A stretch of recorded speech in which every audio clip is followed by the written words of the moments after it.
हमारे हिंदी में एक कहावत है कि अगर घर का बड़ा खराब है तो छोटा तो खराब होना ही होना है।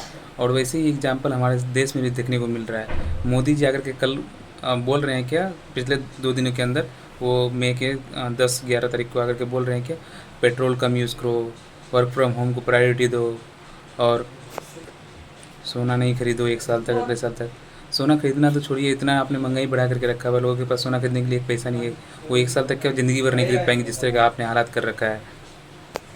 और मोदी ने ये बोला कि मतलब पेट्रोल का इस्तेमाल कम करो, तेल सब्जी में नमक, तेल का इस्तेमाल कम करो।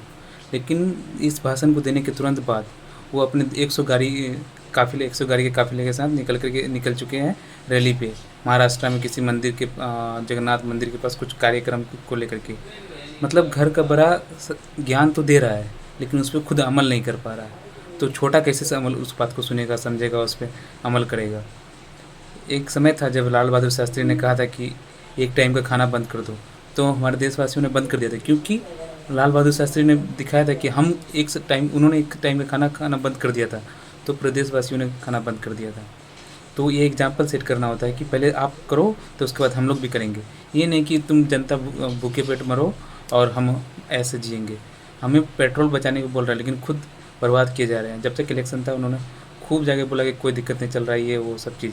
जैसे इलेक्शन खत्म हुआ, गैस का प्राइस बढ़ा दिया, और उसके बाद आगे बोल रहे हैं कि सोना मत कर दो, गैस का इस्तेमाल करो, वर्क फ्रॉम होम का प्रायोरिटी दो, ये सब चीज़ चलने लगी। जब तक इलेक्शन ख़त्म नहीं हुआ था तब तक तो सब ठीक था। जैसे ही इलेक्शन ख़त्म हुआ, सब प्रॉब्लम दिखाई देने लगा। देशवासियों से अनुरोध करने लगा कि ये मत करो, वो मत करो। तो पहले ही सब बता सकते थे ना आप कि ये सब आने वाला है, ताकि वोट का डर था क्या। वैसे भी तो आपने हैक कर चुका है, कि आपने हैक कर चुका है कि जितना हम ही लोग को है, ईसीआई आपके हाथ में है, सब चीज़ आपके हाथ में है। ऐसा लगा कि आप किसी न किसी तरह जीत ही जाते हो। तो ज़रूरत क्या है ये सब, आपको ढोंग करने की ज़रूरत नहीं है, आप ढोंगी हो। और आज एक और नया समाचार आया है कि नीट का पेपर लीक हो गया। नीट का पेपर लीक क्या कोई लूज मोशन है क्या? हमेशा की तरह लीक होते जा रहा है, जब देखो तब नीट का हो रहा है, एसएससी का हो रहा है, कुछ का हो रहा है, टीचर का हो रहा है, बीपीएससी का, किसी चीज़ का भी लीक हो जा रहा है। पिछले 10 सालों में कभी ऐसा हुआ नहीं था। मतलब पिछले 10 साल बोल रहे हैं, मतलब नीट का पेपर कभी लीक नहीं हुआ था, जो कि इन्होंने करवा दिया। जब मन तब होता है, जिस चीज़ का पेपर होता है लीक करवा देते हैं।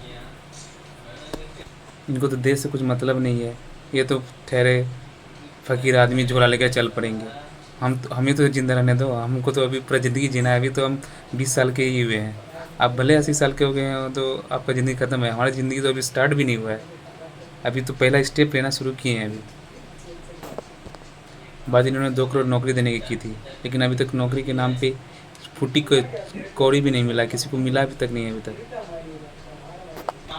और बंगाल में अभी हाल ही में सरकार बना है बंगाल में बीजेपी का, और वो भाषण दे रहे हैं कि बंगाल के जो हेल्थ मिनिस्टर है उन्होंने 1500 करोड़ या 150 करोड़ का घोटाला किया है।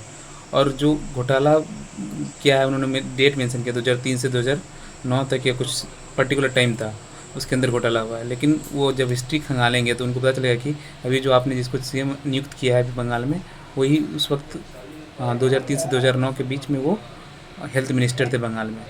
तो आपको आपका गर्दन नहीं दिख रहा है कि आपको गर्दन नहीं दिख रहा है कि मेरे पास ही मेरे गर्दन में ही प्रॉब्लम है, मेरे गले में ही प्रॉब्लम बैठा हुआ है।